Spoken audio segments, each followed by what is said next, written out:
સુરતમાં અનરાધાર વરસાદ વરસ્યો છે। આબ ફાટ્યા જેવી સ્થિતિ સુરત શહેરમાં બની છે। દ્રશ્યો આપ જોઈ રહ્યા છો એબીપી અસ્મિતાની સ્ક્રીન ઉપર 2 કલાકમાં 5.67 ઇંચ વરસાદ સુરત શહેરમાં ખાબક્યો છે।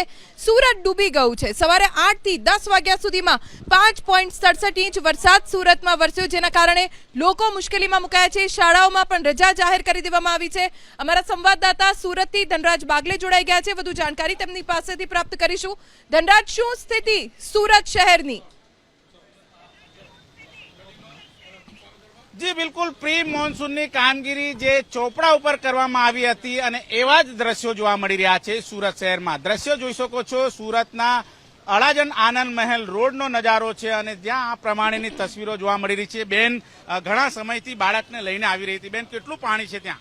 અહીંયા તો હજુ બી ઠીક છે, ગંગેશ્વર મંદિર રોડ પર આટલું પાણી છે, શોલ્ડર સુધીનું। મારી એક્ટિવા આખી પાણીમાં ડૂબી ગઈ છે।